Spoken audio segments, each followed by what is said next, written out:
Elena, come here, masayang bungad ng kanyang asawa nang makapasok siya sa opisina nito. Nakita niya ang pagsilay ng matamis ng ngiti sa labi ni Gray, ang kanyang asawa. Lumapit siya dala ang isang sobre na naglalaman ng resulta ng kanyang ultrasound nitong umaga. Tamang-tama ito dahil ngayong araw ay unang anibersaryo ng kanilang kasal. Habang siya ay papalapit ay papalakas ang pintig ng kanyang puso. Magkahalong excitement at kaba dahil alam niyang matutuwa ito sa kanyang ibabalita. Ilalabas na sana niya ang laman ng sobre nang bigla itong magsalita. Eve is back. Biglang nanuyo ang kanyang labi at natuod siya sa kinatatayuan. Ibinalik niya ang papel sa sobre.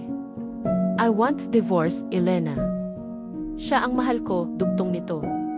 Ni hindi man lang inisip ni Gray ang mararamdaman ni Elena, samantalang simula pa lang ay alam na niyang mahal siya ng babae. O sige, tipid niyang sagot. Mabilis pa sa 4:00 inilahad ni Gray ang divorce agreement papers para permahan ni Elena. Here, naayos ko na agad. Pirma mo na lang ang kulang, masaya nitong sabi. Pinunasan ni Elena ang luha at nanginginig na pumirma.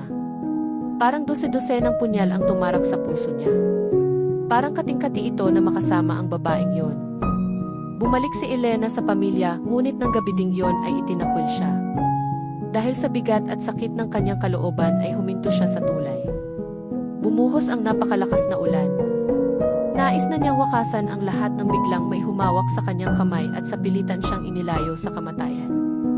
Hinila siya nito papasok sa kotse. Noon lang niya namukhaan ang lalaki. Luceris Montblanc, sambit niya. Yes, I am, death is not the answer, woman, but rather revenge, kunot-no nitong sabi. Make him pay. Join me, Elena, dugtong nito.